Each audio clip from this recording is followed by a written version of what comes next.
Good afternoon. I'm David Ferriero, the Archivist of the United States, and it's a pleasure to welcome you here to the William G. McGowan Theater here at the National Archives. For our program, Ike and McCarthy, Dwight Eisenhower's Secret Campaign Against Joseph McCarthy, with author David A. Nichols. Whether you're here in the McGowan Theater or watching us on YouTube, thank you for joining us. Before we get started, I'd like to tell you about two programs coming up soon in this theater. As part of our observance of the centennial of World War I, we'll welcome award-winning historian Elizabeth Cobbs here on Tuesday, April 25th at noon. She'll discuss and sign her latest book, The Hello Girls, America's First Women Soldiers, which tells the story of the 300 remarkable women selected by the U.S. Signal Corps to operate the vital communications network that helped win World War I. And on Wednesday, May 3rd at noon, we'll present a special program, one of several that commemorate the 100th birthday of President John F. Kennedy.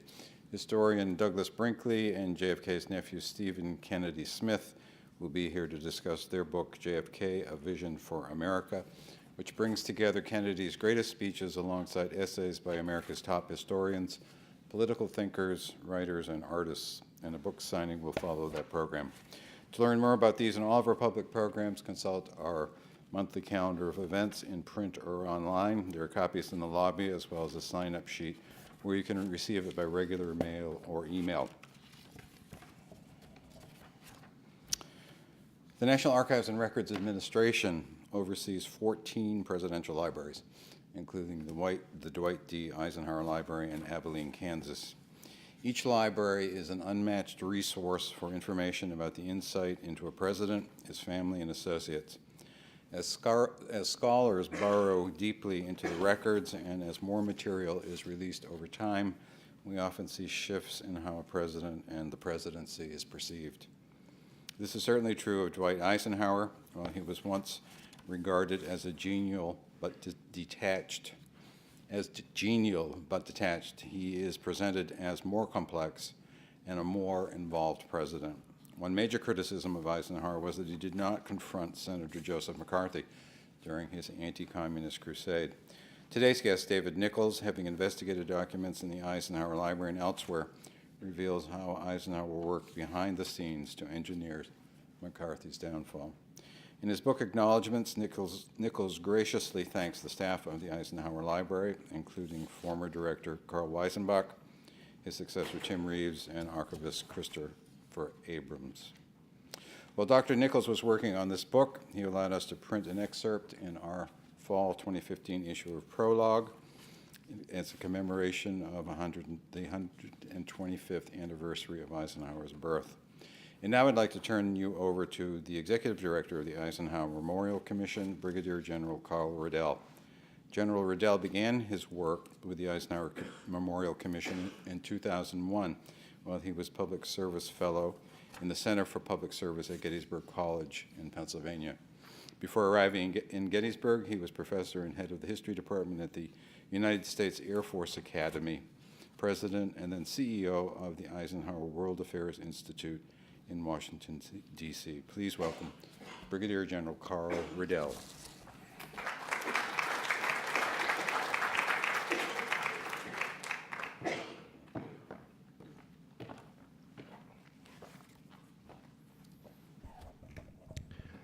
Welcome to indeed a very special occasion. And today we have an event which is particular in my mind, of course, given my association with as the Chief Staff Officer for the National Memorialization of General and President Eisenhower. And this is a singular occasion, not just because of the authority of our speaker today and his scholarship or the good grace of the archivist in allowing me to say a few words, but I'd like to suggest that it's part of perhaps a larger evolution of some major forces in our own history in this country, and that what you see today is reflective to some degree of that.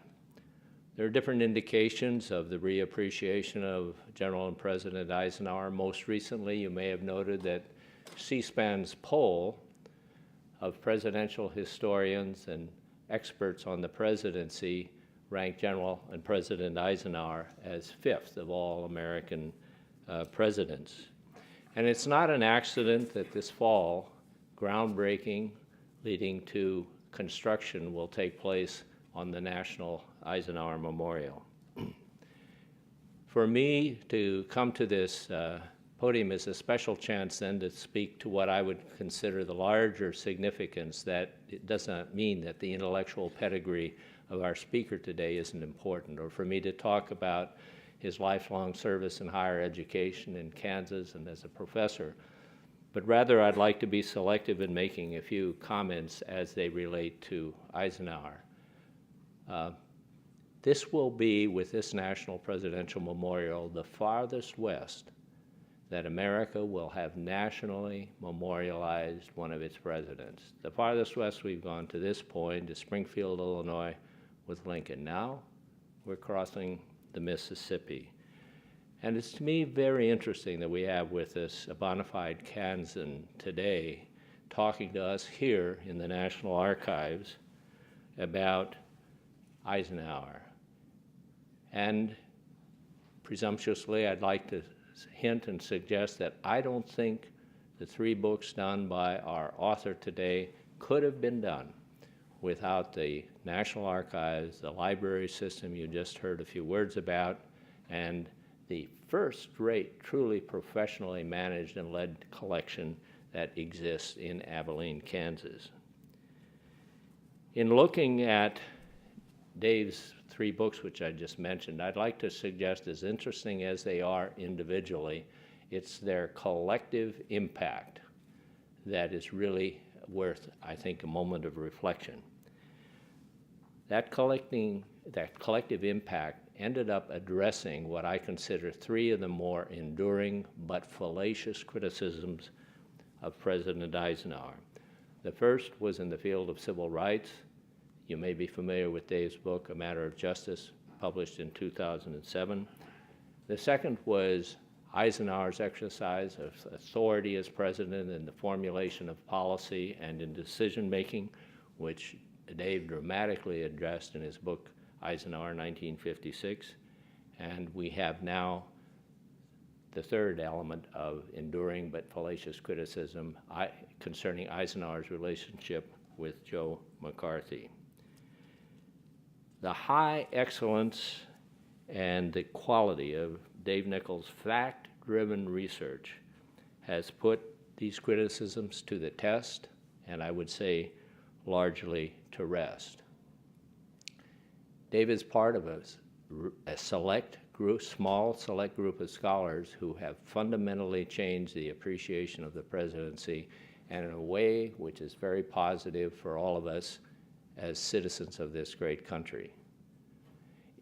It is beginning to show that one of the best pieces of evidence that we have that this great American experiment works is citizen Dwight David Eisenhower. And today we're privileged to have a first-hand account from the author, which I think is extraordinarily revealing of the total complexity of the man and of his presidency. And that first-hand account is of Eisenhower's secret campaign to destroy Joe McCarthy. David.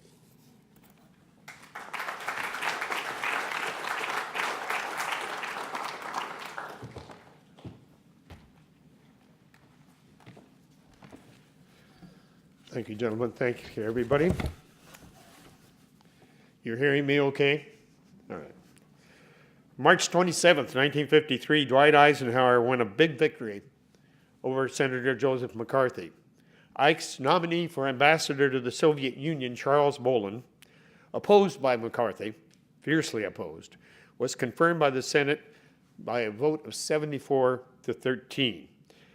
Afterwards, Eisenhower grumbled to some aides, quote, "McCarthy has the bug to run for the presidency in 1956. Ike slapped his knee and thundered, "The only reason I would consider running again would be to run against him." Knowing Eisenhower, he probably punctuated that declaration with a theologically incorrect expletive. Good, some of you got that. No, good. Flash forward to December 2nd, 1954. On that date, the United States Senate formally censured Joe McCarthy by a vote of 67 to 22. After censure, when McCarthy stood up to speak on the Senate floor, the chamber emptied. When he sat down with other senators in the Senate dining room, his colleagues would make lame excuses and leave. The bands of reporters who had hung once on every word were gone. In late 1955, Army Counsel John G. Adams visited McCarthy at his home. They sat down, and Joe poured 6 ounces of gin. He looked awful, Adams recalled. His hands shook. The gin trickled from the corners of his mouth when he took a sip. Adams described the man that he left at the door as, quote, the cadaverous visage of McCarthyism, standing silently in the shadows, slowly dying. Indeed, Joe McCarthy did die. On May 2nd, 1957, he was only 48 years of age. That, my friends, is a peek into a very complicated story. And if I confuse you in the next few minutes, all I can say is the book is a lot better than the speech. Get the book. In terms of mystery stories, this is a howdunit, not a whodunit. In a whodunit, we follow the clues to find out who committed the crime. In a howdunit, we know who did it, and the question is how and why. William Ewald wrote a book a generation ago with a whodunit title, Who Killed Joe McCarthy? Ewald's final conclusion was somewhat ambiguous, particularly about Eisenhower's role. Mine is not. Dwight Eisenhower did it. Ike and trusted aides launched a clandestine operation designed to wrap a gay lover's scandal around the neck of a prestigious United States senator in the president's own party in a congressional election year. In Washington, D.C., that's about as tough as it gets.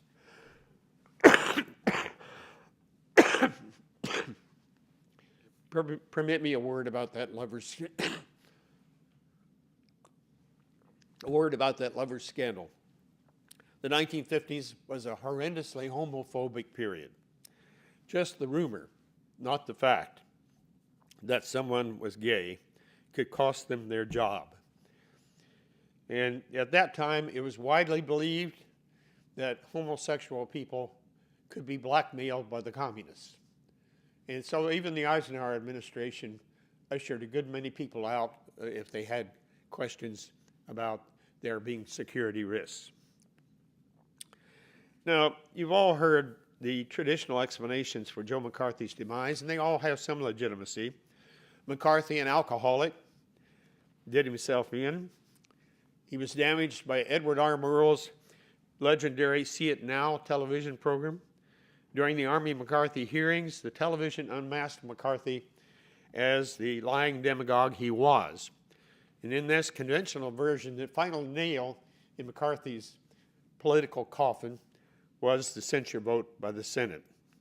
Those are all legitimate factors, but until now we have not known with certainty that Dwight Eisenhower conducted a secret campaign to discredit McCarthy.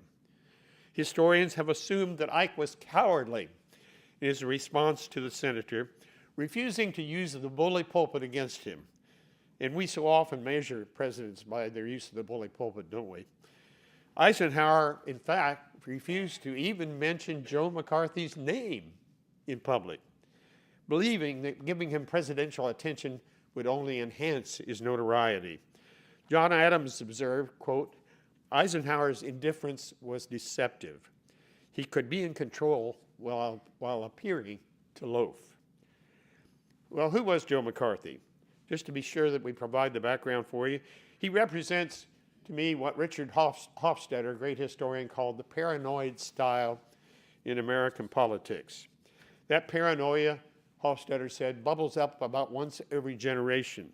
You know, every generation, the American people get scared. They get scared. They were scared about communism in the 50s. They're scared about terrorism now. And when you have that kind of fear in the atmosphere, it allows demagogues to thrive. But in any event, McCarthyism, that term, is still a staple in our political lectionary. On February 9th, 1950, Joe McCarthy delivered a speech in Wheeling, West Virginia. The senator announced that he had, quote, "here in my hand the names of 205 communists in the State Department." Joe McCarthy did not have those names, but he didn't care about that. He got great headlines. William Ewald writes that from Wheeling onward, McCarthy presided over, quote, "a permanent floating press conference. Lights, cameras, microphones followed him everywhere." In 1953, due to Eisenhower's election, McCarthy acquired a new platform for his crusade. The Republicans captured a one-vote majority in the Senate, and McCarthy was appointed chair of the Government Operations Committee and its permanent investigative subcommittee. And using that subcommittee, the senator subpoenaed witnesses, conducted one-senator hearings, accused witnesses of guilt by association, and labeled as obviously communist anybody who attempted to invoke constitutional protections against self-incrimination. Now, McCarthy hired Roy Cohn, that's C-O-H-N, a young legal prodigy as his subcommittee's chief counsel. And Cohn insisted that McCarthy add G. David Schein, the handsome son of a wealthy New York family, as an unpaid chief consultant. And Cohn and Schein's intimate relationship, you just have to keep this in mind, this is the key, their relationship would eventually trigger the 1954 Army-McCarthy hearings. Now, Eisenhower sparred with McCarthy throughout 1953. We don't have time in the presentation, but there's a lot in the book about all that happened in 1953. The senator opposed many of Eisenhower's key appointments. He held hearings into alleged communist influence in the Voice of America and frightened librarians in America's overseas libraries into taking books off the shelf. And the Eisenhower administration got accused, particularly by the Democrats, of burning books. That was a charge that really upset Eisenhower. Ike hated censorship, and on June 14th, 1953, he spoke at commencement at Dartmouth College. And without mentioning McCarthy's name, as always, the president said, quote, "Don't join the book burners. Don't think you're going to conceal faults by concealing evidence that they ever existed.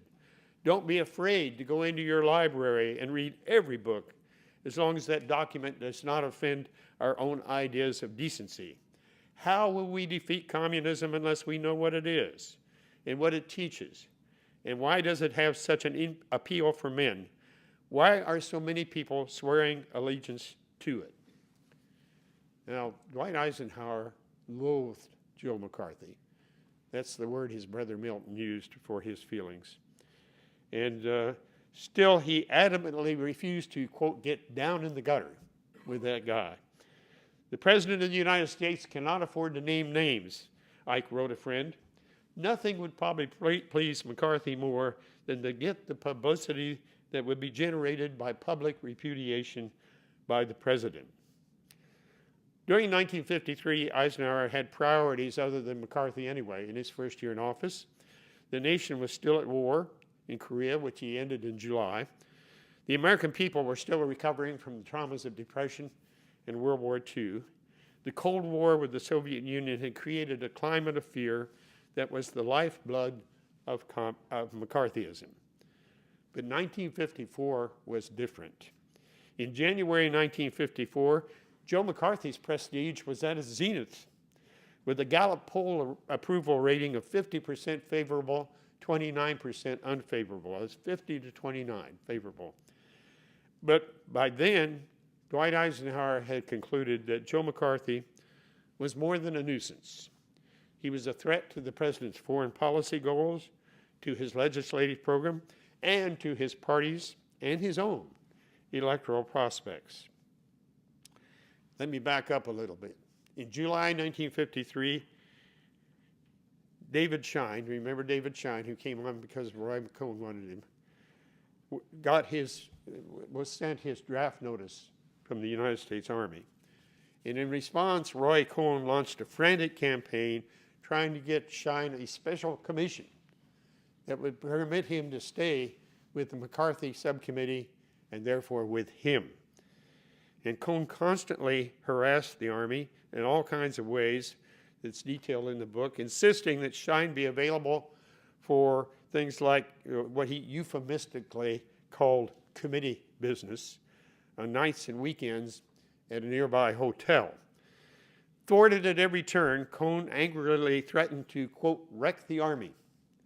And in August 1953, at Cone's behest, McCarthy launched hearings on communists in the United States Army. Now think about that. This is with a 5-star Army general in the White House. Small wonder that Eisenhower and his friends thought that eventually they'd come after him. McCarthy's first hearing in the Army took place on August 31st, 1953.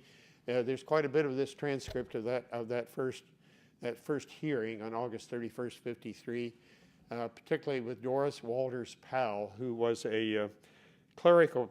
Joe would pick on low-level people. He wouldn't pick on high-level people. He'd find somebody in the middle or the lower part of the bureaucracy. So Doris Walters Powell was an African-American clerical worker on maternity leave. But Joe McCarthy's first words to her were, quote, "Let me say this, Mrs. Powell, we have information of Communist Party membership on your part." I still get a cold chill when I read that transcript. There's more of it in the book. However, Eisenhower was already active behind the scenes. About the same time that David Schein got his draft notice, Ike called Fred Seaton in Nebraska. That's S-E-A-T-O-N. Fred Seaton. Some of you will recall he eventually became the Secretary of the Interior. The Seatons, a newspaper family, came from Manhattan, just down the road from Eisenhower's Abilene. Fred's father had been a secretary to Senator Joseph Bristow, who had endorsed Ike's application to West Point. In 1937, Fred moved to Nebraska to become the publisher of the Hastings Daily Tribune. Upon the death of Nebraska's Republican senator in December 1951, the governor appointed Seaton to that seat for just a year. And in the Senate, Fred Seaton developed a pretty friendly relationship with Joe McCarthy. So, in July 1953, Ike asked Fred Seaton to come back to Washington and take a redesigned assistant secretary position in the Defense Department. Fred would serve as the Pentagon's liaison with Congress and the press, and among other things, he was to manage matters relating to Joe McCarthy. And Ike told Secretary of Defense Charles Wilson, who was a little reluctant to take on Seaton, in wonderful military terms, he said he always considered Fred Seaton, quote, a reserve division ready to go into action. And that's good about Fred Seaton. And he's one of the heroes of this story that nobody ever writes about. McCarthy's hearings into alleged communist subversion in the Army continued for months. Eisenhower wrote in his memoirs that by January 1954, Joe McCarthy was riding high. But I would suggest to you that once McCarthy started going after communists in the Army, he had effectively signed his own political death warrant. It was just a matter of time. Then, in early 1954, came the turning point. On January 21st, Ike's top aides convened in the Attorney General's office, and during that meeting, Army Counsel John Adams provided the details of McCarthy's and Cone's repeated attempts to secure special privileges for David Schein. Chief of Staff Sherman Adams ordered John Adams they're not related, ordered John Adams to prepare a report. And the Army Council sent the White House a stack of documents in mid-February. Shortly thereafter, the White House returned those documents to Fred Seaton at the Pentagon with secret orders from Eisenhower to edit them into a report for publication. Meanwhile, Joe McCarthy continued hearings on communists in the Army, and he harassed Irving Perez, a dentist drafted into the Army during the Korean War, and Perez had invoked his constitutional rights when asked when he came aboard about whether he'd ever been a communist. And McCarthy, of course, responded to that by labeling him a communist. and he subpoenaed Perez's commanding general, Ralph W. Zwicker, that's Z-W-I-C-K-E-R, for testimony. And Ralph Zwicker was one of Ike's boys, truly a hero of the war in Europe. And on February 18th, Joe McCarthy confronted General Zwicker. Again, there's a lot of this transcript in the book. Again and again, McCarthy pressed Zwicker for details about how Irving Perez, whom he considered a communist, had gotten promoted and honorably discharged. And in the ultimate insult to this hero, this war hero, Joe McCarthy charged that Ralph Zwicker was, quote, not fit to wear the uniform of the United States Army. Eisenhower, on vacation in California, was incensed when he heard about this attack on Zwicker, but as usual, he said nothing to the press. And when Ike returned to Washington on February 24th, 6 days later, he did not know that Army Secretary Robert Stevens, that very day, had naively agreed to a secret luncheon meeting with McCarthy and the other Republicans on McCarthy's subcommittee. Stevens had gone to that meeting intending to confront McCarthy about how he treated Zwicker and insist that he make a pledge not to abuse more Army personnel. Instead, the group managed to talk Stevens, who was really naive about all this, into signing an agreement that the newspapers quickly labeled a surrender. When Stevens arrived back at the Pentagon that afternoon, Fred Seaton bluntly told the secretary, "Bob, you've been had." And the next morning, the New York Times ran a devastating front-page photograph of Joe McCarthy whispering in Bob Stevens' ear. The newspapers also settled on another false conclusion, that because Eisenhower had arrived back at the White House the same day as Stevens' infamous lunch with McCarthy, the president must have ordered Stevens to surrender to McCarthy. In his scholars like me are so indebted to particularly diaries. Those of you who do research, diaries are the most valuable thing you can have. And Eisenhower's press secretary, Jim Haggerty, kept a wonderful diary. And after this, he describes the president as, quote, very mad and getting fed up. That states it mildly. Dwight Eisenhower was having a full-blown presidential temper tantrum. This was, the president thundered about, quote, his army. This guy, McCarthy, is going to get in trouble over this. Ike barked, I'm not going to take this one lying down. My friends tell me it won't be long in this army stuff before McCarthy starts using my name instead of Stevens. He's ambitious. He wants to be president. He's the last guy in the world who will ever get there if I have anything to say. Eisenhower ordered Stevens to the White House, accompanied by Fred Seaton. A team led by Richard Nixon drafted a statement for Stevens to issue, repudiating the chicken lunch agreement. Ike himself edited that statement for a full 30 minutes, and Haggerty noted, quote, made it stronger. Stevens read the statement to the press, filled with the general's terse military language. I shall never accede to the abuse of Army personnel under any circumstances, including committee hearings, Stevens declared. I shall never accede to them being browbeaten or humiliated. When Stevens finished that statement, Jim Haggerty rose and said, quote, on the president, he has seen the statement, he approves and endorses it 100%. Well, I could really written most of it, but anyway. That's typical Eisenhower. We can get into that in Q&A. From that moment forward, the war with McCarthy accelerated. Seaton and other key Pentagon people intensified their work, rewriting John Adams' report on McCarthy, Cone, and Shine. In early March 1954, the Eisenhower forces exploited two important events, both of them on March 9th. That day, Republican Senator Ralph Flanders of Vermont attacked Joe McCarthy in a speech on the floor of the United States Senate. Now, did the White House recruit Flanders to do that? We can't prove it for sure, although he had a luncheon with his very good friend Sherman Adams. They'd been neighboring governors the week before. So I suspect he did, but we don't know. And on the Senate floor, though, Flanders asked about Joe McCarthy. Remember, this is a Republican senator attacking another Republican senator. To what party does he belong? Flanders said.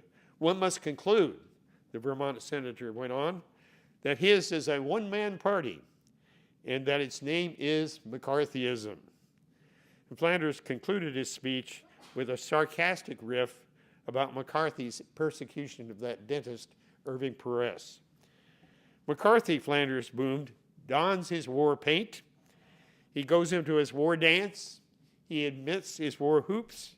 He goes forth to battle and proudly returns with the scalp of a pink army dentist. Flanders had already sent a copy of his remarks to Dwight Eisenhower, who publicly commended them. And that evening, March 9th, Edward R. Murrow eloquently condemned McCarthy on his See It Now television program, and he included quotations from the Flanders speech. I don't think there was any collaboration between Murrow and the White House, but the Murrow's program had been widely advertised, so the White House knew it was coming. Murrow included, Murrow derided the senator as a one-man committee who had demoralized the State Department and leveled charges of conspiracy against the Army, including declaring that General Ralph Zwicker was unfit to serve. And Murrow argued that, quote, the line between investigating and persecuting is a very fine one, and the junior senator from Wisconsin has stepped over it repeatedly. Murrow closed with devastating eloquence. We will not walk in fear one of another. We will not be driven by fear into an age of unreason. It is no time, Murrow concluded, for people who oppose Senator McCarthy's methods to keep silent. We cannot, he declared, defend freedom abroad by deserting it at home. Those are words for the ages, I think, any era. 2 days later, on March 11th, Fred Seaton released the 34-page Shine report on behalf of the Army. Now, not the White House, the Army. Eisenhower, even in his memoirs, never acknowledged his role. He wrote that the Army, not the White House, moved over to the attack. Ike did not mention Fred Seaton, who was actually operating under his orders. Jim Haggerty called that report a pip, showing constant pressure by Cohn to get Shine a soft Army job with Joe in and out of the threats. Haggerty believed that report would bust things wide open, and it did. The result was a firestorm of controversy leading to the televised Army McCarthy hearings that lasted for 2 months. I don't know whether there's anyone here besides me old enough to remember how many networks we had in those days. Yeah, three main networks. It wasn't like your TV now, 3 main networks. And this was on for hours a day, and millions of Americans watched it day after day. And I can only share 2 episodes this noon with you, but there's more in the book. In May, the hearings erupted into demands by both parties, by senators from both parties, for testimony about that January 21st meeting. You remember that's where they first learned about all the details about this relationship. That January 21st meeting at which the Eisenhower forces had first examined that McCarthy-Cohn-Shine relationship. Ike refused to allow his personal advisors to be subpoenaed, and thereby also unmask his own involvement. So, on May 17th, Eisenhower invoked executive privilege, citing historic precedent for the protection of presidential advisors. In response, Joe McCarthy did something extraordinary. He challenged government employees to disobey their superiors and report directly to him, saying, their oath to protect and defend this country against all enemies, foreign and domestic, is a commitment that towers far above any presidential secrecy directive. Eisenhower shot down McCarthy's tirade with a statement issued under the Attorney General's name. But then Ike called Jim Haggerty, his press secretary, into the Oval Office and vented his rage at, quote, the complete arrogance of McCarthy.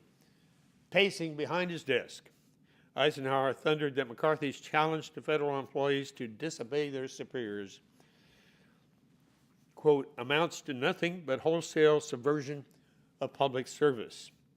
McCarthy, he thundered, is making exactly the same plea of loyalty to him that Hitler made to the German people. Both tried to set up personal loyalty within the government, while both were using the pretense of fighting communism. McCarthy is trying to deliberately to subvert the people we have in government, people who are sworn to obey the law, the Constitution, and their superior officers. I think this is the most disloyal act we have ever had by anyone in the government of the United States. Knowing Ike, he probably decorated that with some more theologically incorrect language. They always edited all that out in the transcripts, but those of us who knew him well knew that he did. Our Army Attorney Joe Welch's famous confrontation with McCarthy took place on June 9th, 1954, and those of you who know something about that wouldn't forgive me if I left that one out. McCarthy charged that Welch had in his law firm a young man named Fred Fisher, who had been associated once with an allegedly pro-communist organization. A hush fell over the room when McCarthy hurled that accusation at Welch. Welch sat with his head in his hands, staring at the table. Then he addressed the hearing chairman, Carl Munt. Mr. Chairman, under these circumstances, I must have something approaching a personal privilege. But McCarthy was pacing about, ordering aides to retrieve the file on Fred Fisher. Welch repeatedly tried to get McCarthy's attention without success. Finally, he declared, until this moment, Senator, I think I have never really gauged your cruelty or your recklessness. Fred Fisher is starting what appears to be a brilliant career with us. Little did I dream, Welch continued, you would be so reckless and cruel as to do an injury to that lad. I fear he shall always bear a scar needlessly inflicted by you. I like to think that I'm a gentleman, but your forgiveness will have to come from someone other than me. But McCarthy continued to pace about, attacking Fisher, and finally Welch interrupted in a commanding voice. Let us not assassinate this lad further, Senator. You have done enough. Have you no sense of decency, sir? At long last, have you left no sense of decency? Might add that during all this, the Republicans tried about 5 times to shut down the hearings. They knew they were doing damage to the Republican Party and above all to McCarthy, and made numerous efforts that are outlined in the book. The 5th one was carried by Army Secretary Robert Stevens to Ike himself. McCarthy had asked Stevens to do it. And so he wanted to end proposed to end the hearings for the good of the country. And Ike slapped his desk and declared, no, we've got the bastard right where we want him. By the time the hearings ended, Joe McCarthy was upside down in the polls. His approval rating had gone down to 34%. In July 1954, Roy Cohn resigned to return to New York to his law practice, and eventually became the lead attorney and mentor for 13 years to one Donald Trump. That's another story. That's not in my book. On December 2nd, 1954, McCarthy's senatorial colleagues censured him, as you know, by a vote of 67 to 22. 2 days after that, Eisenhower invited Senator Arthur Watkins of Utah, the chair of the Censure Committee, to the White House, and afterward the president issued a statement commending Watkins for, quote, a very splendid job of managing the censure process. That was more than Joe McCarthy could take. And on December 7th, 1954, he walked into the first hearing of his subcommittee in months and apologize to the American people for ever supporting Dwight Eisenhower for president. But the struggle was over. In a June 1955 meeting with legislative leaders, Eisenhower repeated a joke that was now making the rounds in Washington. "It's no longer McCarthyism," the president said. "It's McCarthyism." Eisenhower emerged publicly from his silence on McCarthy in an article written for the Reader's Digest just prior to his death. Ike edited out the sharpest criticisms of McCarthy in early versions, but still he could not resist writing, quote, "What a lot of people today don't know is that behind the scenes, I was doing all I could to assist those who were wrongly accused, and in many cases, my efforts were effective." Eisenhower recalled in that article that once the struggle with McCarthy was over, a former aide and critic of his approach to McCarthy came and said to him, "By gosh, Mr. President, you were right about McCarthy." And a smiling Eisenhower responded, "Sometimes I am." Dwight Eisenhower died on March 28, 1969. His article, "We Must Avoid the Perils of Extremism," was published the following month. And for all his editing, Dwight Eisenhower had finally, publicly denounced Joe McCarthy. Thank you. I welcome your questions.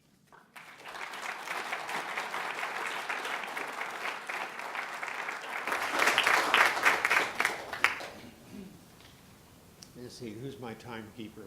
So somebody, I'll need to have somebody give me a signal when to quit. Okay.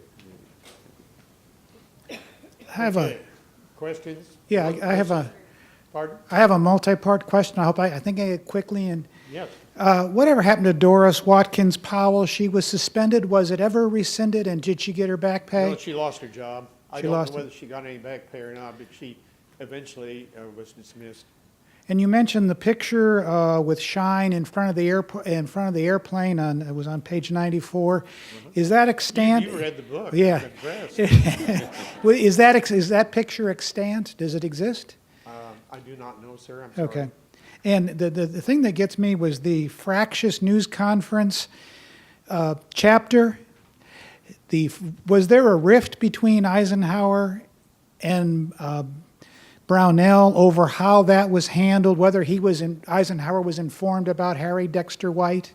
Oh, yeah, that's fascinating. It's the story about how Herbert Brownell in November of, I didn't get into this at all in the presentation, but in November of 1953, Herbert Brownell had unearthed a number of documents that indicated he thought that the Truman administration had really mishandled the treasonous or spying activities of Harry Dexter White, who'd been in the Treasury Department.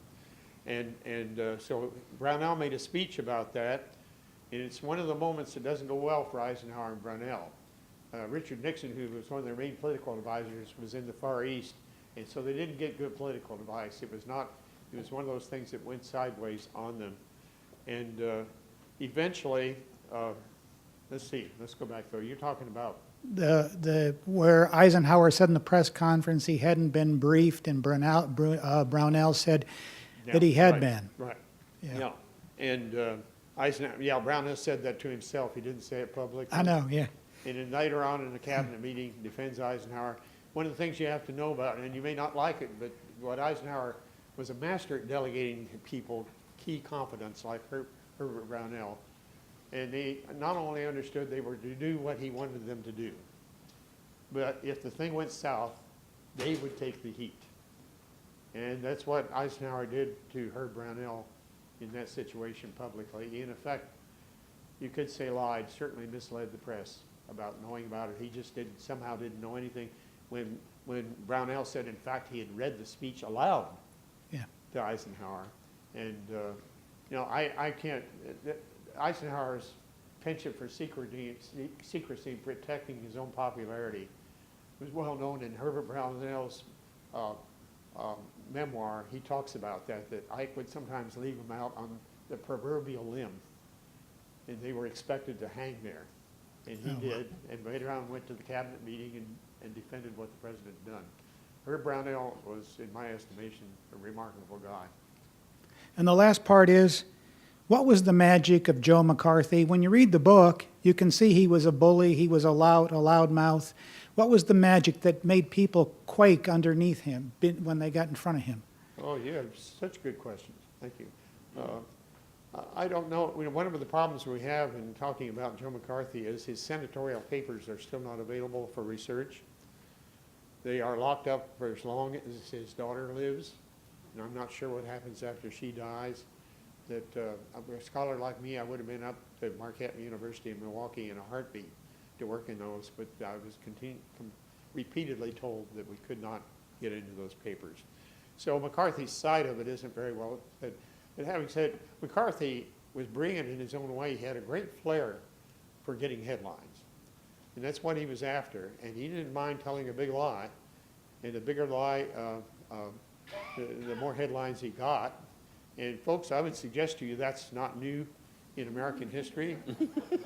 And it still maybe is around. I've heard rumors, okay? I don't know if that's the answer. Now, but Joe's great motivation was headlines. You know, look, in fairness to Joe McCarthy, we need to say there were spies in the United States government. This was in the midst of the Cold War. There were spies, and that's been well documented.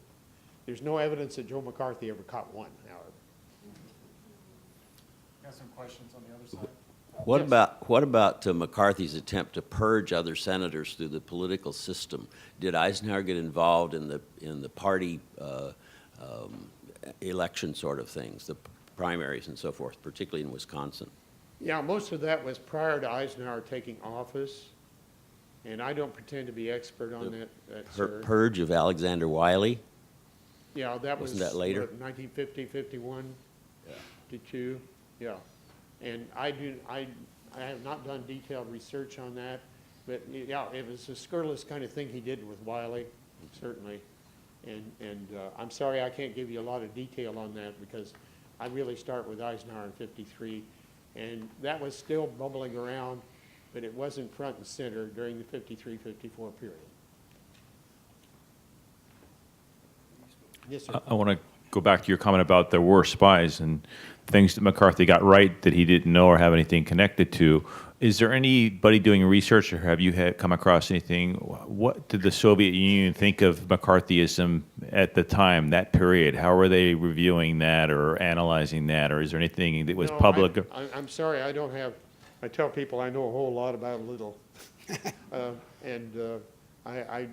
don't have information on that. We have to say, however, that the Eisenhower administration did go after spies and security risks. Eisenhower enunciated that employment in the government was a privilege, not a right.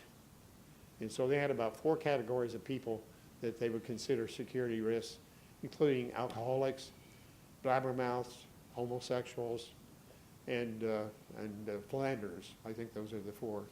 But I haven't answered your question worth a hoot. I'm sorry. Hi.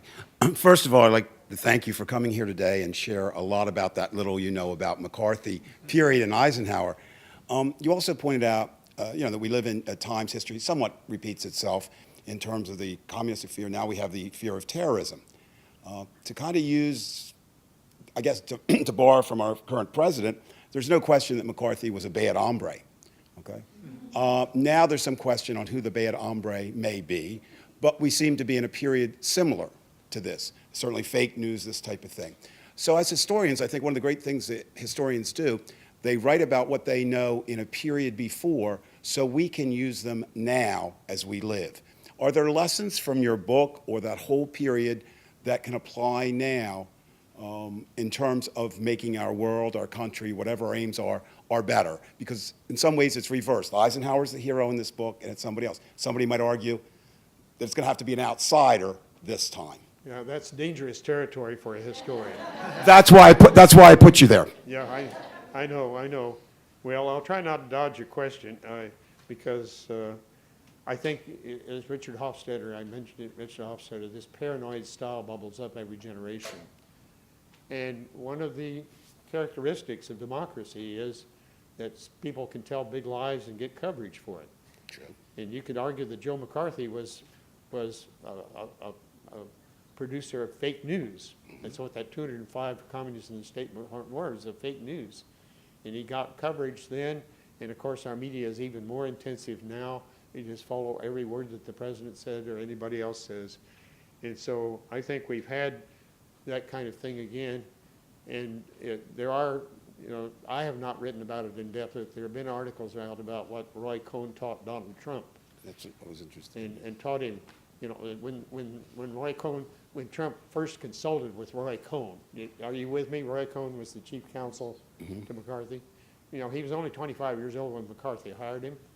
And so he went back to New York and had law practice and became known as perhaps the most ruthless attorney in New York.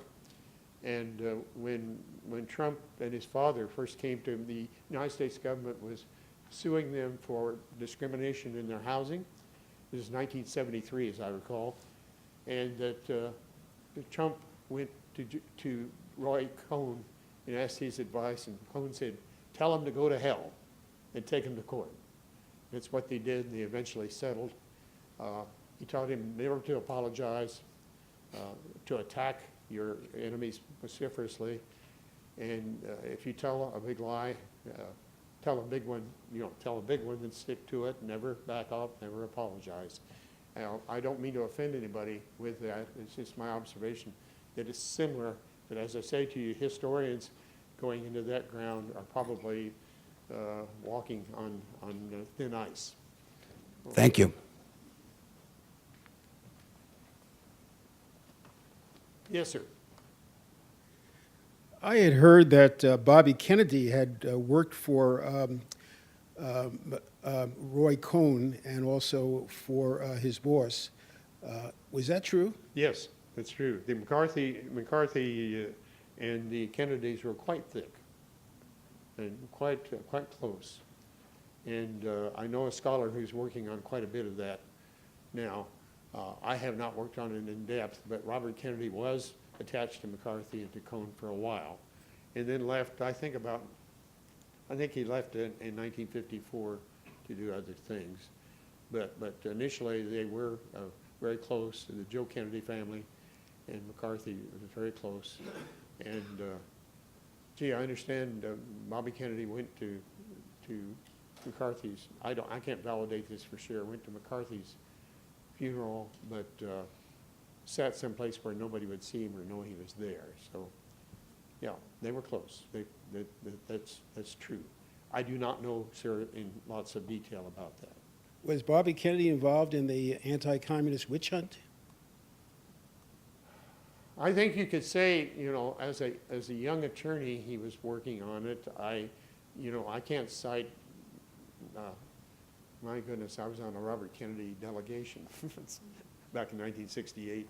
I don't know. I can't document that he did the kind of public statements that McCarthy did. He was much more prudent than that. So, but again, you're in territory that I don't pretend to be knowledgeable about. Thank you. Yes, sir. I have not yet read the book, but I recall that one of the criticisms of President Eisenhower during the McCarthy period was that he did not stand up for General Marshall when McCarthy attacked Marshall. That's right. Can you explain a little about that? Yes, the prologue to the book deals with that episode. That Eisenhower gave a speech on October 3rd, 1952 in Milwaukee, Wisconsin, and Joe McCarthy was going to be on stage in Wisconsin. And Eisenhower had consciously planned to include, let me back this up for a minute. McCarthy had in effect accused George Marshall, this great man, of treason in one way or another. He made a big speech, particularly in 1951, accusing him of all kinds of things, of losing China, of losing Eastern Europe. And Eisenhower had, in fact, on August 22nd, 52, strongly defended Marshall in a news conference. But he was going to insert these 74 words in the speech that night of October 3rd to, in effect, stick a rhetorical thumb in Joe McCarthy's eye while he was on stage. But The Wisconsin politicians surrounded Ike on the train that day on their way to Milwaukee, Governor Kohler in particular, and Sherman Adams, Ike's chief of staff, sided with Kohler. And they were worried they were going to lose the electoral vote in Wisconsin if he did something like this. And Eisenhower was naive as a politician. And so finally, they talked him into it. He was angry, but he said, okay, take it out. The trouble was that the New York Times had already gotten a hint from Fred Seaton that those words of praise would be in the speech. And when they did not show up, they investigated. And of course, Joe McCarthy said he had talked Ike into taking the words out, which was not true. But it was not Ike's best moment. And there's no question that I think the criticisms of him are legitimate. Eventually, he did, as you read later in the book, did in 1954 say quite a bit about Marshall in a speech. But that's not one of Eisenhower's best moments. He was no saint. And if you get the feeling from me, I think he's a saint, you don't really understand. He's a real human being, but one with remarkable abilities. And I might say one other thing about why he didn't speak out against McCarthy is he believed not only did he believe that not mentioning McCarthy's name would drive him up the wall, but he also believed that if he took him on directly, it would make him the issue, not McCarthy, and let McCarthy off the hook. Thank you. We have time for one last question. I was wondering about the role of the FBI in creating, in providing the associations that McCarthy used, and the FBI's relationship with Eisenhower. Well, I was interested in that, and it may be a shortcoming in my book that we don't have more about J. Edgar Hoover and was involved in it. Hoover and McCarthy did not get along, and there's an incident, particularly in the Army McCarthy hearings, where McCarthy comes out with a letter he alleges from J. Edgar Hoover that turned out to be a part of a memorandum that Hoover had written that becomes known in the literature as the Purloined Letter, because it was illegal for McCarthy to have it. Eisenhower, this is one thing that's a little obscure for me. Eisenhower and Herbert Brownell both actually got along quite well with J. Edgar Hoover. We have lots of news about Hoover since, and we now believe he had a blackmail file on everybody. Whether he had one on Eisenhower, I don't know. But he cooperated well with him, and in terms of the 2 years I particularly focused on, I didn't find much evidence that he certainly collaborated or furnished McCarthy with material. As far as I know, he did not, but I don't claim to know everything. It could still be out there. Okay, sir. We're out of time. Thank you. Thank you all.